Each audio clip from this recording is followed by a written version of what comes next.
Welcome back to the show, everyone. I'm really excited to introduce our next guest, Marlys Woods.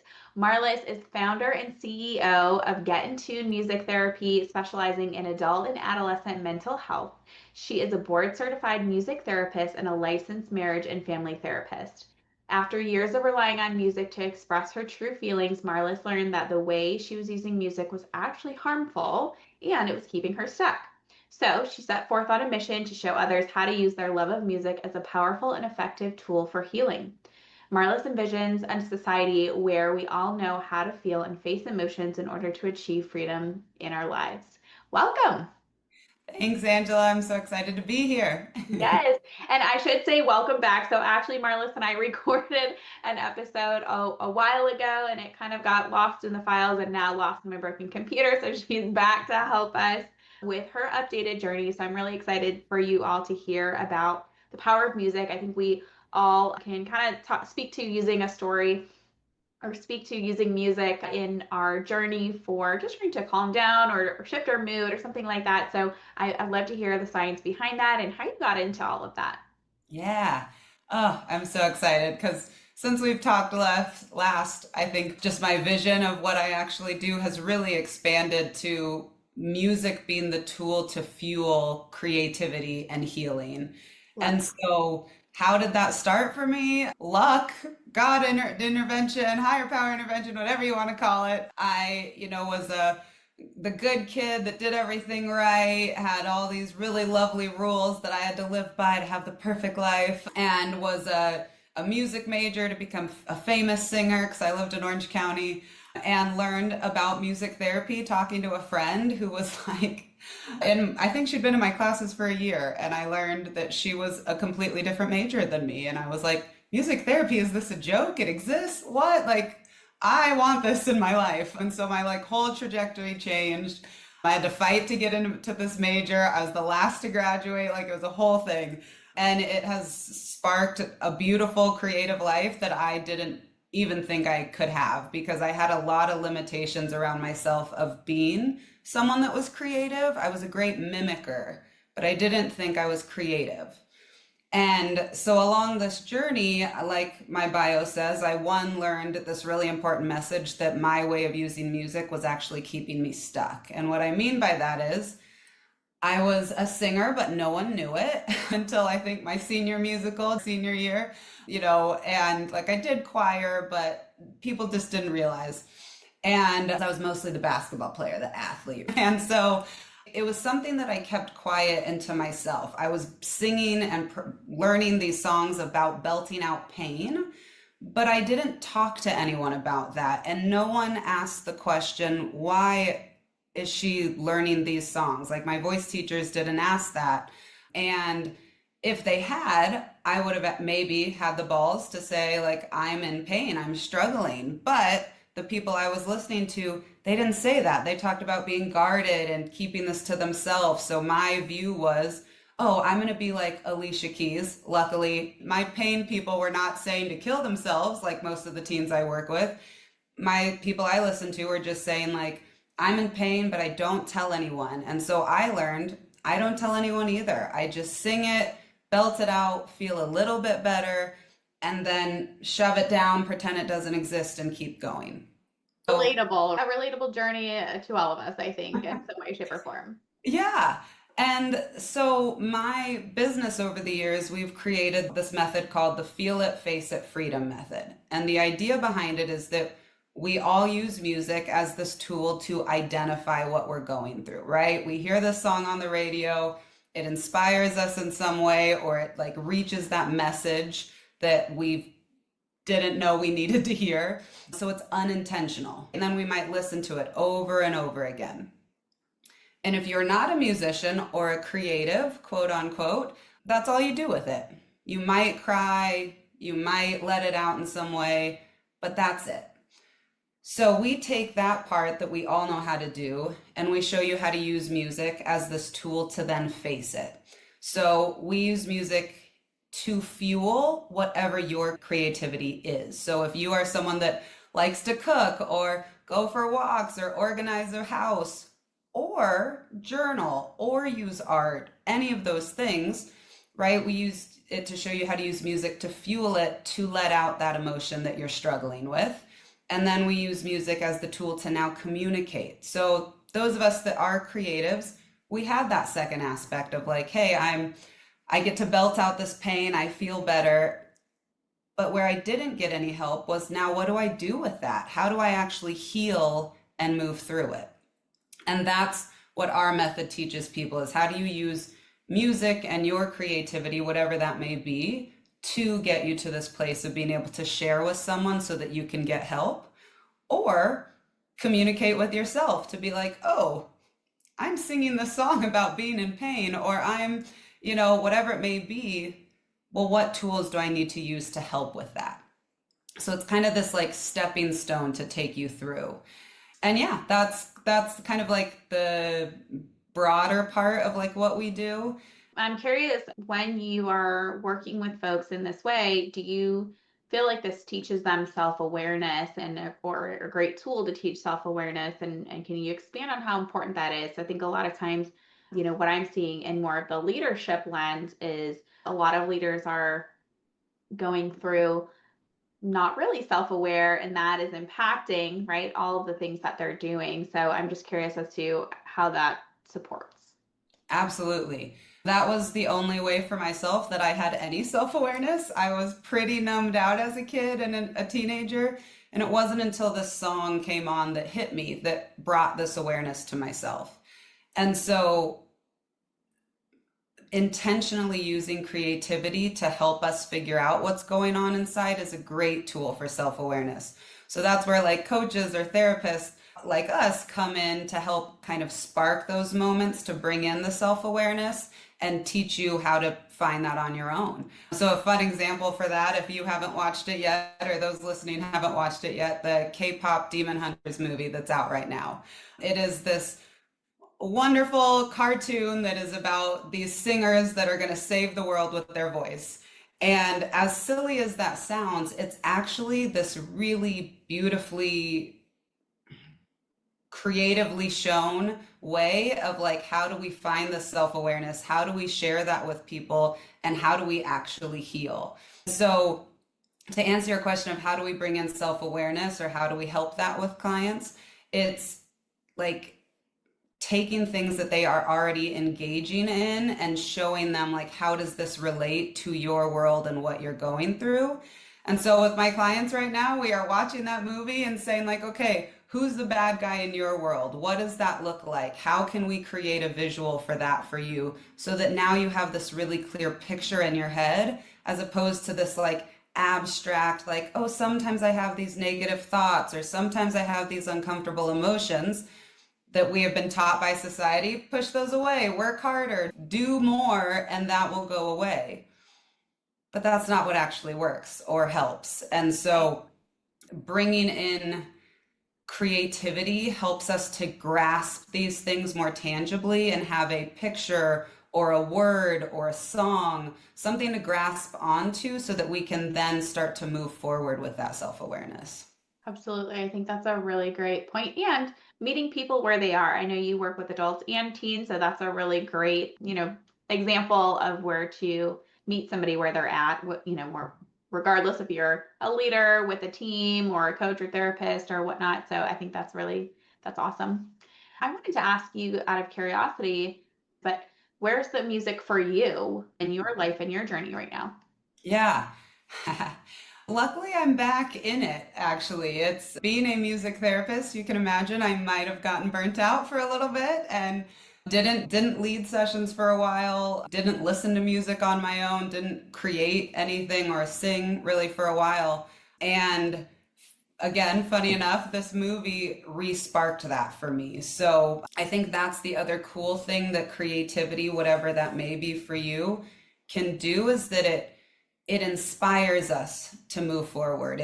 And so for me, I watched this movie and I was like, I don't even know what yet, but I want to create from this. Like, I just love how they brought together so well what I'm teaching people already. And so that's one of the cool things, if we like bring it back to you, the listener, is that creativity or these things that spark our interest can then help us to to create and to want to do the thing, right? So if you're a leader and finding these things that you really enjoy, going in them, being like engaged in them, will help then inspire you to move in the direction of whatever it is that you're working towards. So for me, I haven't created new sessions in a while. I have my things that I do, I have my trainings that I do, and I'm now going back through all of them and thinking like, how can I bring in more visuals? How can I bring in more songs? How can I bring in more things to actually create, whatever message I'm trying to give to people? And then for myself personally, looking at these songs that like I'm like, oh, I think this could help someone else. Now I'm taking it personal. Like my therapist and I went through some of the songs and rewrote the lyrics to fit my story. And maybe eventually I'll actually sing it and perform it. Who knows? To answer your question, like the music is coming back in from just this one thing that I watched because a friend said, hey, you should watch this, you'll like it. And it re-sparked it for me. And that's kind of like the hope that we as coaches, right, are hoping we can find for you. How can we use this music to spark something for you? Yeah. Yeah, I love that. Thanks for sharing. And, what a breath of fresh air when you get that inspiration from an unlikely place. I think that's great. And when I reflect on what inspires me or gets me in a flow state, I think about, really just being, in nature and playing sports. Those are some things that I, am actually re-engaging back into that I haven't, we've been doing other stuff, little kid stuff, right, with our little one now. But yeah, like being able to just kind of go back into those things and refresh. And I love that. It gives you new energy. And, I think a great tip for our listeners is like, what are the things that make you passionate, and how can you re-engage in them? So yeah, I agree with that 100%. And I think to even add on to that, we talk as therapists a lot about the inner child kind of running the show. And like when we are struggling or when we're stuck, we think, oh, I'm an adult now, or I'm a teenager, right? I'm the one running the show. But what we've learned in therapy is that actually when you get into those uncomfortable spots, it's your child that comes in. So how do we most engage a child? You have a 2, 3-year-old now? 2-year-old. Yeah. When is he more engaged? Is he more engaged when he is listening to you talk to him about something serious? Or right, when you play a song or a movie or get him into a sport that he's, playing, right? That's what pulls our attention more. So Right. again, if we're trying to move forward as a leader, it's not how can I be more a leader and do more adult things. It's actually these creative things or sports or again, the thing that engages you or that would engage a kid Yeah. that's going to actually talk to that. That young version. Yeah.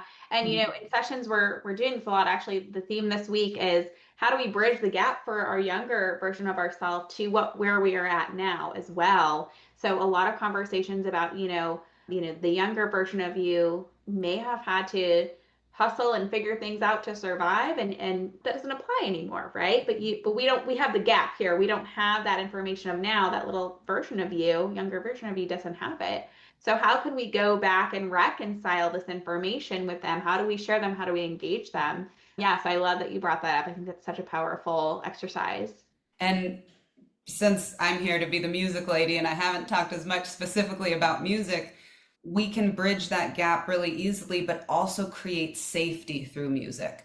So that's something my clients and I are talking about too, is one, how do I remind that younger self that did have to protect myself in this way, fight in this way to survive, that one, I'm safe right now, and two, hey, can we let go and let's see if we can find some new ways to move through this that aren't just surviving, but it's actually thriving, right? And so music can be a great tool, as simple as putting it on in the background. I'm sure many of us have heard this, but my new term I like to call it is, someone else gave it to me, I can't take credit, but is that music is like this audio hug. And so when I am trying to move myself forward as a leader or move myself through my own mental health struggles, putting on some calming music in the background as an intentional tool for my brain to say, hey, I'm safe right now. And then, okay, how can I find new tools that are going to help me when maybe these normal protectors, as I use with my clients, aren't helping. So, like, for example, if I'm been told, oh, I have to learn every single thing and have all these facts memorized to meet whatever my goal is, then I'm just more stressed and have to figure it out and put it together, right? As opposed to, let me put on some music, take a deep breath, and think, what are some of my other ideas that I can do? What are other ways that I can help myself? And so that's just kind of one way that we can use it. We can intentionally use it even more by, is there that song that came up that showed me, oh, okay, I am in this painful spot right now. How do I let that out? How do I release that from my body? So maybe it's rewriting lyrics to that song to help it be my story. So that's again bridging that gap, like Angela talked about. Or maybe it's drawing because I don't have words for it, because again, that 5-year-old me has taken a hold and they just know they're uncomfortable. So maybe I just need to scribble a black color on the page to let out that pain. And again, we use music to fuel that drawing. So maybe I'm going to turn on music that's uncomfortable to help me get that emotion out. Or maybe that emotion is too scary, so I'm going to turn on calming music to support me to still be able to get that uncomfortable emotion out, but not feel like I'm about to spill over and like lose it. Maybe it's pairing music and meditation together, or music and movement. It kind of just depends on who I'm working with, what we're doing. But these are all different ways that, like, our goal is to teach you how to use whatever you connect to and use music to fuel it because of the way it interacts with our brain, our emotions, all those lovely things. Yes, beautifully said. And I think what comes to mind as we're talking about this is the creative part in the, if we're looking at the internal family systems model, which you said parts, so I'm thinking, we both Yep. use that for our clients, but also for listeners, I don't know if I've shared this before, but Introduction to the Internal Family Systems Model is a book by Richard Schwartz. And it's a great book, I think, for both therapists and for anyone who wants to learn more just about kind of internal workings. But yeah, that creativity part, I always, we're trying to find what's that core center part of you that can come forward and lead the way here. And I think that's a really great, I have lots of ideas for trainings for leaders on that too, and things that I work in with the work in therapy as well. Yeah, I love to use that. I think that's great. And that creativity part, I mean, yeah, because we think about, as I'm looking at my 2-year-old, like, what is he doing? He's coloring, he's, making stuff with Play-Doh, right? Like, he's very immersed in that. And so I'm like, we all need to be immersed in that as well. Yeah, because that's again the part that's taken over. So it's not, the 2-year-old is not going to understand me saying to it, right now I am anxious, and well, actually those might be words we would use, but it's not going to understand like I have to do A, B, and C so that I can become the next big leader. Right. It's going to understand, or like that age is going to understand, like, I don't feel good, like my heart feels like it's pounding, or my chest, it's going to feel the sensations. Right. And so that's where we have to meet ourselves. It's not in the talking and overthinking and Right. plan. Right. That's like last. Yes, right. So true. So true. And the more, we can get creative, the more that we can tune in and open that up for us, that leads us to the flow state. All that can come more natural, as we allow ourselves to be calm, safe, creative, all of those things. I can have a perfect example of that. As I woke up this morning and was trying to plan for this talk, I was like I said, I went into my first adult mode. I got to read everything and plan what I'm going to say and do it a specific way. And then because I've done the work, I was like, you know what? Let's go make some breakfast. And so taking that moment of just going to make some pancakes for myself, which in a way for some of us is it's a way of creating, right? So if you're someone out there, I'm not creative, cooking can be your tool. But it actually, Anything can be your tool. I argue with my numbers people that even the problem solving and that, right, like all of that, that's still yes, exactly. creative.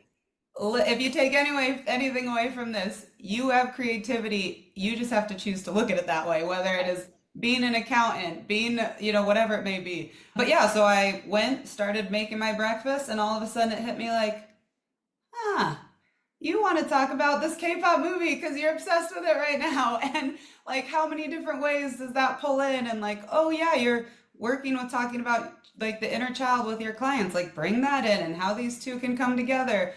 And I wasn't going to find that as I was reading through my notes about things that I do like that. No, but taking the moment to pause, be creative, and essentially tell myself, hey, I'm safe. I don't have to plan it all out.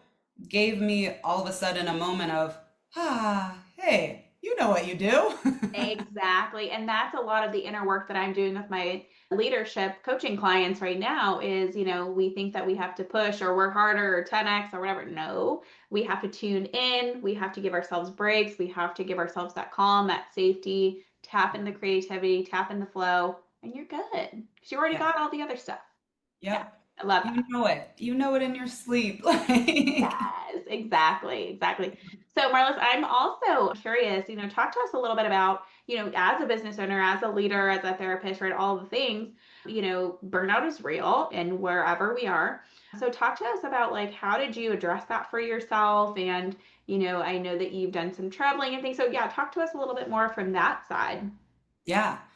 First, I gave myself permission to not be the music lady for a little bit.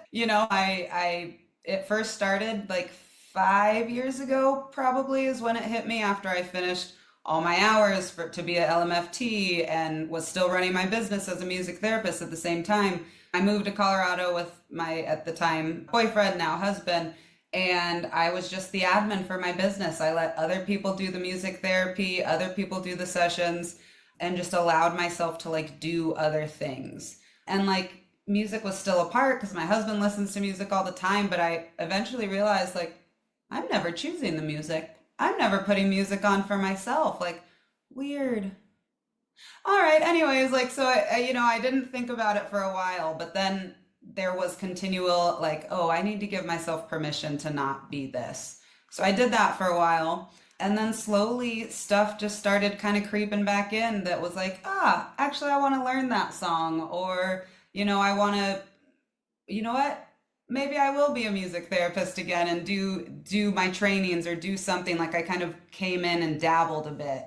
So that was on the like work side. And then I had the beautiful pleasure of being able to be a digital nomad for 2 years, where that brought its own challenges that also probably made me have to turn back to music to calm myself in this unknown of, oh my God, every month we have to find a new place to live, and all the different things that come out. Even though that is this amazing, super cool journey, it also has its own stresses that sound silly, but like, where am I going to live in a month is becomes stressful.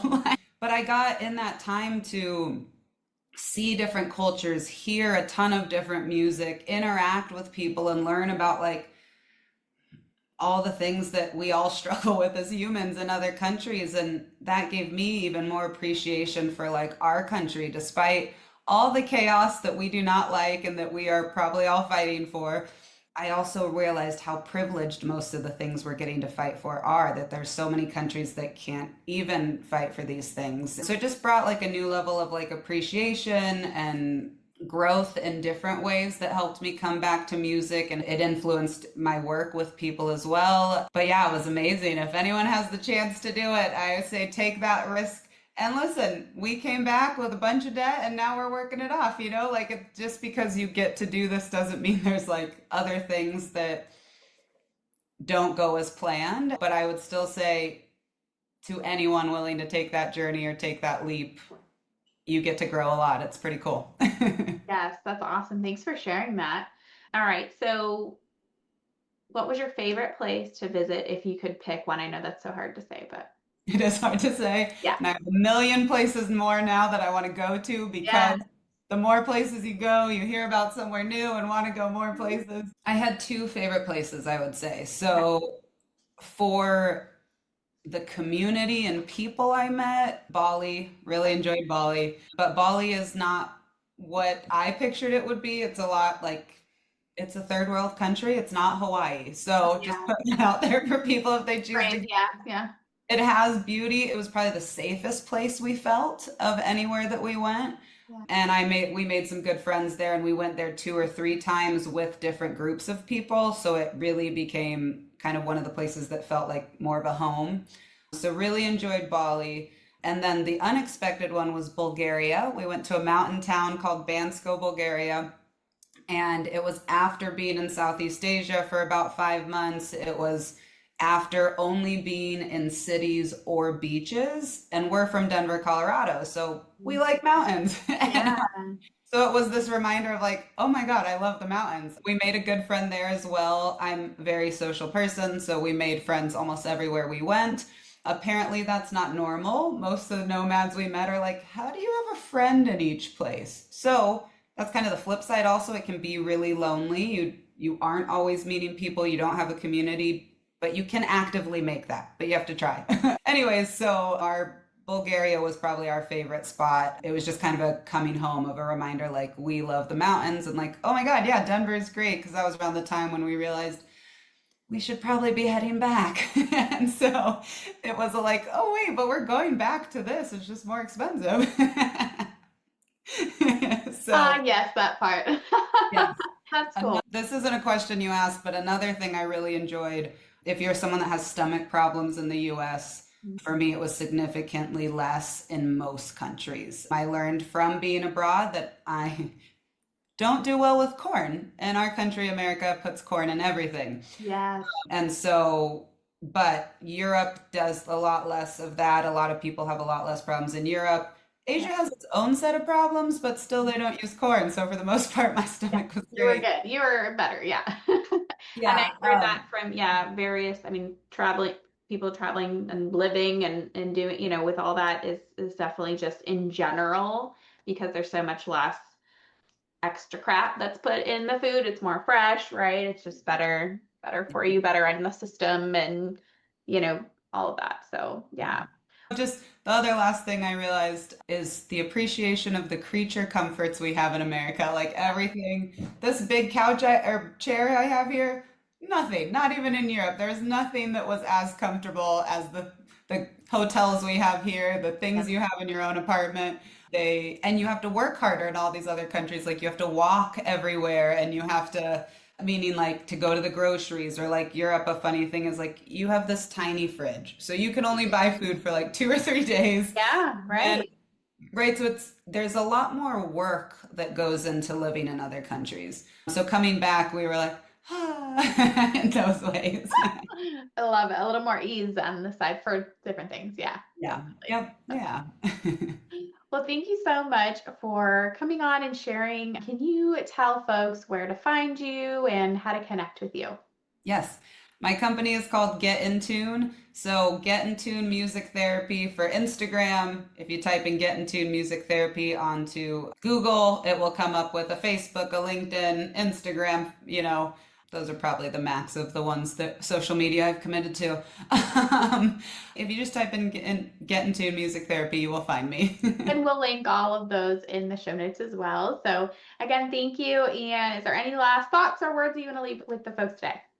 Yeah, for those that are listening, just if you would like to learn more about this, please reach out. Like it really can change the game. Learning the ways to add music in and finding the ways that you are creative to your healing journey, your business, your just life overall, right? We already all know how to do it for working out, or you see how important it is in movies, right? But now how do we use that for our own personal life to have those same epic feelings and moments that running with music gives you, or that like those epitome scenes in movies gives you? We can make your life that way. So go ahead and reach out. Love it. Awesome. Well, thank you so much. And for everyone else, we'll catch you in the next episode. You're not here for surface level success. You're here to expand. Visit angelamaria.co, where you'll find retreats, private coaching, and resources to expand your capacity and lead with calm, clarity, and authority. If this conversation moved you, make sure to share it with a leader who's ready for more.